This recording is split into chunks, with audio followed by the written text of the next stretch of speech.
Hello friends. आज हम लोग आदित्य रंजन सर का जो साइंस का बुक निकला है फ्रेंड्स, उसका हम लोग लेसन 7 करने वाले हैं। हम लोग लेसन 6 तक कर चुके हैं, जिसमें आपका एक लाइनर प्लस एमसीक्यू दोनों करवा चुका है फ्रेंड्स।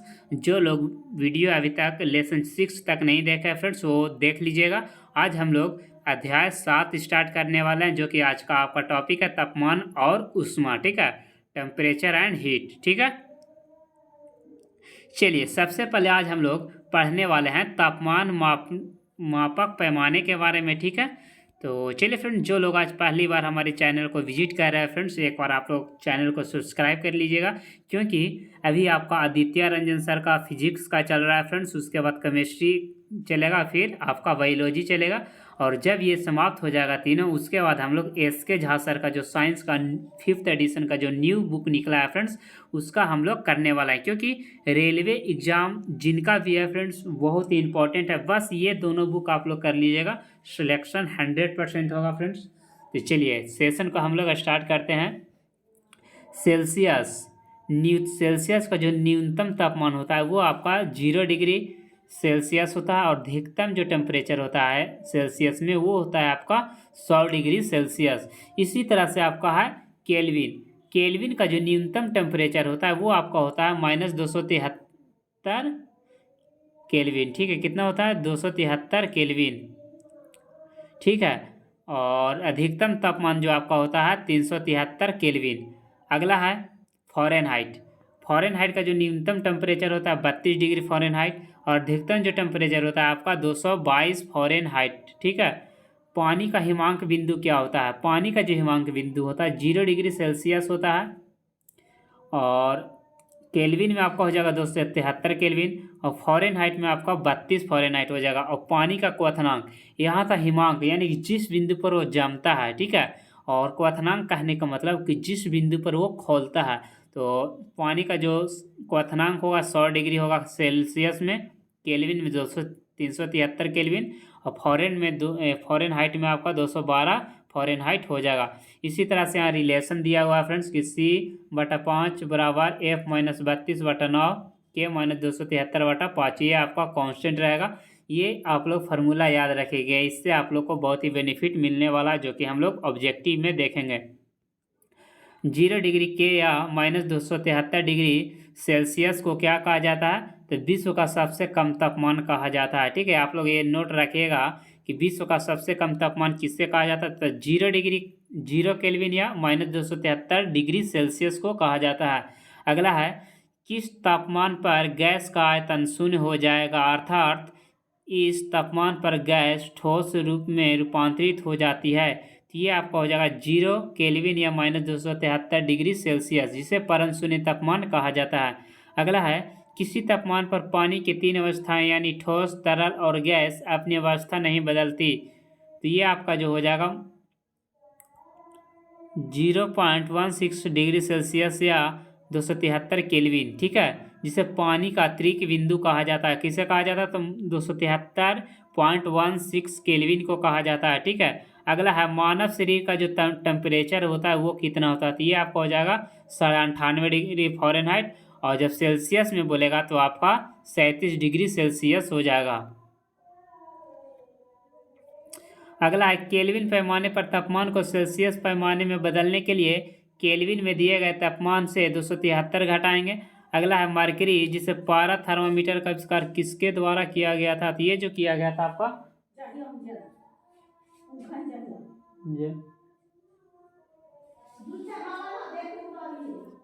काम है ना, ठीक। मरकरी पारा थर्मामीटर का आविष्कार किसके द्वारा किया गया था? तो ये जो किया गया था आपका फ़ारेनहाइट के द्वारा किया गया था। अगला है, पारा या अल्कोहल का उपयोग अक्सर किस थर्मामीटर में किया जाता है? तो ये जो किया जाता है आपका तरल थर्मामीटर में किया जाता है। नेक्स्ट है, तापमान सीमा काफ़ी कम रखी जाती है 35 डिग्री सेल्सियस से 43 डिग्री सेल्सियस या 95 फ़ारेनहाइट से 110 फ़ारेनहाइट के बीच, तो उसे मरकरी, पारा या थर्मामीटर में यूज करते हैं। अगला है, आमतौर पर हीलियम या नाइट्रोजन गैस का उपयोग गैस थर्मामीटर में किया जाता है। तापमान की एक विस्तृत श्रृंखला को मापने के लिए किस थर्मामीटर का उपयोग किया जाता है? तो प्लेटिनम प्रतिरोध थर्मामीटर का, जो कि टेम्परेचर -200 डिग्री सेल्सियस से 1200 डिग्री सेल्सियस रहता है। चलिए अब हम लोग ऊष्मा के बारे में पढ़ने वाले हैं, ठीक है। तो चलिए फ्रेंड्स, जो लोग चैनल का अभी तक सब्सक्राइब नहीं किया फ्रेंड्स, एक बार सभी लोग चैनल को सब्सक्राइब कर दीजिएगा। क्वेश्चन दिया हुआ है, अणुओं की गतिज ऊर्जा के कारण कौन सी ऊर्जा उत्पन्न होती है? तो ऊष्मा ऊर्जा उत्पन्न होती है। ऊष्मा का प्रवाह किसके कारण होता है? तो माध्यम के बीच तापमान के अंतर के कारण होता है। अगला है, पदार्थ की अवस्था को तापमान में परिवर्तन करके दूसरी अवस्था में बदला जा सकता है। द्रव की अवस्था को दबाव को बदलकर भी बदला जा सकता है। नेक्स्ट है, उच्च तापमान पर किसी वस्तु से उत्सर्जित दीप्तिमान ऊर्जा E की मात्रा उसके निरपेक्ष तापमान की चौथी शक्ति के सीधे समानुपाती होती है, जिसे स्टीफन का नियम कहा जाता है, ठीक है। चलिए आगे बढ़ते हैं। ऊष्मा का संचरण, ऊष्मा का संचरण किस प्रकार होता है उसके बारे में हम लोग जानने वाला है फ्रेंड्स। तो चलिए देखिए, आज का जो ऊष्मा का टॉपिक है, ऊष्मा संचरण की वह विधि कौन सी है जिसमें अणुओं की गति के बिना ऊष्मा को एक स्थान से दूसरे स्थान तक स्थानांतरित किया जाता है, उसे क्या कहते हैं? चालन कहते हैं। ठोसों में ऊष्मा का संचरण किस माध्यम से होता है? तो चालन के माध्यम से होता है। ऊष्मा स्थानांतरण की सबसे धीमी विधि चालन ही है, ठीक है। अगला है कि ऊष्मा संचरण की वह विधि कौन सी है जिसमें ऊष्मा का संचरण अणुओं के एक साथ से दूसरे स्थान तक ले जाया जाता है, उससे संवहन कहते हैं, ठीक है। क्या कहा जाता है? संवहन कहा जाता है। द्रवों एवं गैसों में ऊष्मा का संचरण किस विधि के द्वारा होता है? तो संवहन विधि के द्वारा ही होता है। और जो पानी आपका जो गर्म होता है वो भी आपका संवहन के द्वारा ही गर्म होता है। नेक्स्ट है, चालन की तुलना में ऊष्मा अधिक तेजी से स्थानांतरित होती है, किसमें? तो संवहन में। ऊष्मा संचरण की एक विधि जिसमें माध्यम के बिना या माध्यम होने पर माध्यम को गर्म किए बिना ऊष्मा संचरित होती है, जिसे विकिरण कहा जाता है, ठीक है। अगला है, ऊष्मा स्थानांतरण की सबसे तीव्र विधि को क्या कहा जाता है? विकिरण कहा जाता है, ठीक है। चलिए देखिए यहाँ पे क्या है कि एक बर्तन है जिसमें वाटर डाला हुआ है फ्रेंड्स, और इसे क्या किया जा रहा है? गर्म किया जा रहा है। तो ये जो आपका गर्म होगा, वातावरण जो गर्म होगा लहरने के कारण, आग को लहरने के कारण, तो विकिरण के द्वारा। लेकिन इसमें जो पानी होगा गर्म, वो आपका संवहन के द्वारा होगा। और ये जो मान के चलिए आपका जो बर्तन चढ़ा हुआ है वो गर्म होगा चालन के द्वारा, ठीक है। तो एक क्वेश्चन से आपका 3 क्वेश्चन निकल गया। अगला क्वेश्चन है, सूर्य की ऊष्मा पृथ्वी तक पहुंचती है किसके द्वारा? तो विकिरण विधि से पहुंचती है, ठीक है। वातावरण गर्म होता है संवहन विधि से। भट्ठी की ऊष्मा मनुष्य तक किसके द्वारा पहुंचती है? तो विकिरण विधि से पहुंचती है। धातु की मेज पर रखी चाय लकड़ी की मेज की तुलना में जल्दी ठंडा हो जाती है, क्योंकि धातु की मेज में चालक, संवहन, विकिरण, वाष्पीकरण होता है, जबकि लकड़ी की मेज में केवल विकिरण, संवहन, वाष्पीकरण होता है, चालन नहीं होता है, ठीक है। क्या नहीं होता है फ्रेंड्स? चालन नहीं होता। ये रहा आपका एग्जाम्पल। ये जैसे लकड़ी को जला रहे हैं, ये आपका विकिरण के द्वारा हाथ गर्म हो रहा है, ये आपका हो रहा है यानी कि चालन, ठीक है। चलिए, टुंडा क्षेत्रों में एस्किमो बर्फ की दोहरी दीवार के नीचे रहते हैं, क्योंकि दोहरी दीवार के बीच की हवा ऊष्मा का कुचालक होता है। नेक्स्ट है, किसी नियम के अनुसार किसी वस्तु के अधिक गर्म से थोड़ा ठंडा होने में जितना समय लगता है, उससे अधिक समय वस्तु को थोड़ा ठंडा से पूर्ण ठंडा होने में लगता है, जिसे न्यूटन का शीतलक का नियम कहा जाता है। जैसे कि 60 डिग्री से आपका 50 डिग्री होने में 5 मिनट का अगर समय लगता है, तो 50 डिग्री से 40 डिग्री होने में आपका 5 मिनट से अधिक समय लगेगा। देखिए यहाँ भी 10 मिनट का अंतर है, यहाँ भी 10 मिनट का अंतर है, सॉरी 10 डिग्री सेल्सियस का अंतर है। लेकिन अधिक टेम्परेचर पर क्या हो रहा है? कम समय लग रहा है, और कमेगा टेम्परेचर तो उससे ज़्यादा ठंडा होने में ज़्यादा समय लगेगा फ्रेंड्स, ठीक है। चलिए आगे बढ़ते हैं अगला क्वेश्चन की ओर। ऊष्मागतिकी के नियम के बारे में हम लोग पढ़ने वाले हैं। किस नियम के अनुसार यदि ए का तापमान बी के तापमान के बराबर है और बी का तापमान सी के तापमान के बराबर हो, तो ए और सी का तापमान बराबर होता है? ऊष्मागतिकी के शून्य का नियम उसे कहा जाता है। किस नियम के अनुसार किसी वस्तु की दी गई ऊष्मा से वह वस्तु या वह मशीन दो कार्य करती है। पहली काम है अपनी आंतरिक ऊर्जा Q और बाहरी कार्य W को बढ़ावा देना है। तो Q बराबर डेल U प्लस W, यानी कि ऊष्मागतिकी का पहला नियम के अनुसार हो जाएगा। नेक्स्ट क्वेश्चन है, ऊष्मागतिकी के प्रथम नियम किस पर आधारित है?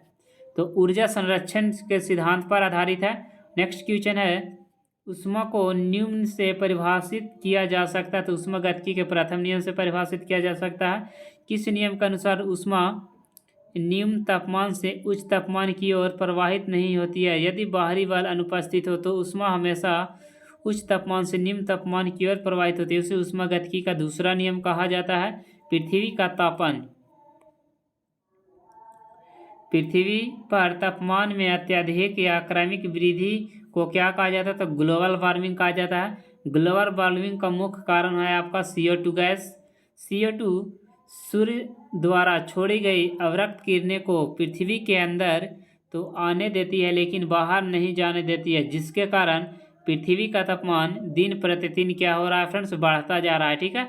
नेक्स्ट क्वेश्चन है, सूर्य में दो प्रकार की किरणें निकलती है। एक तो आपका निकलता है अवरक्त किरण और दूसरा निकलता है परावैंगनी किरण।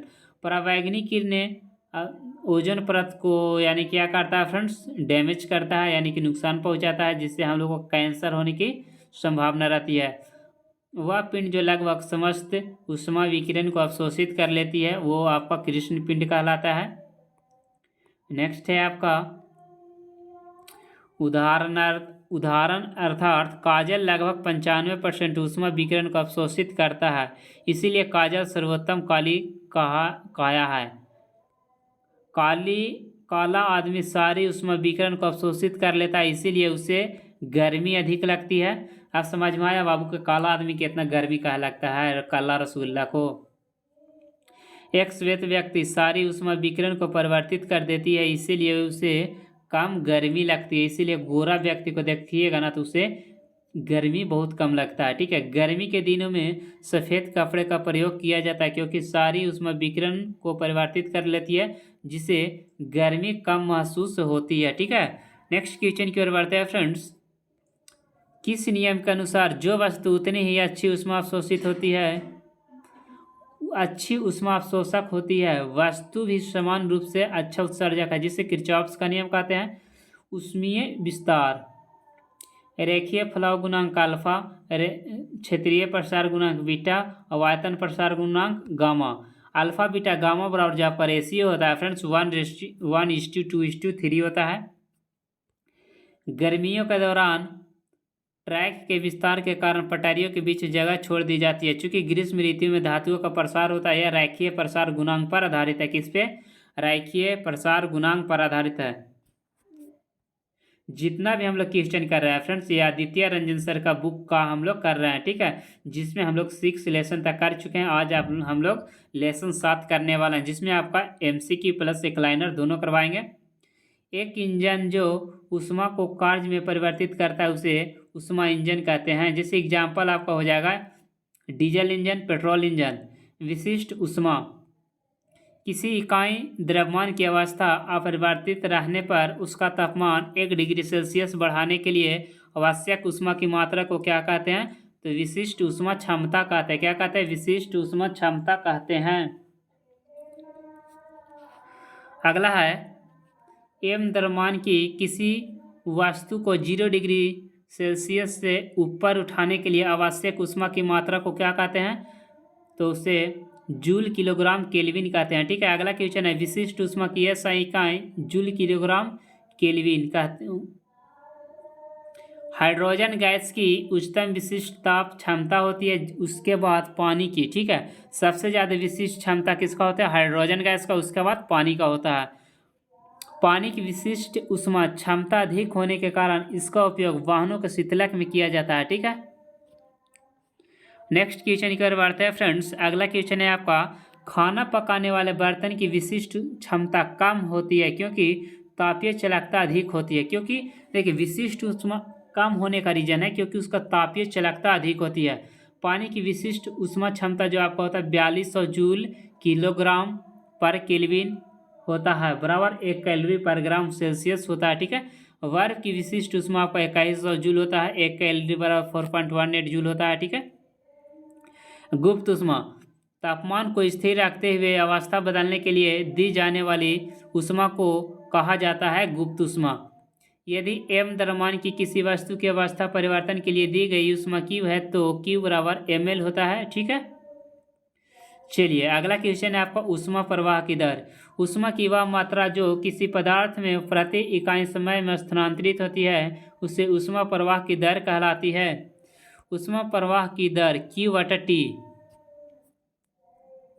चलिए अगला क्वेश्चन की ओर बढ़ते हैं फ्रेंड्स। कैलोरीमिति का सिद्धांत का ऊर्जा संरक्षण का नियम।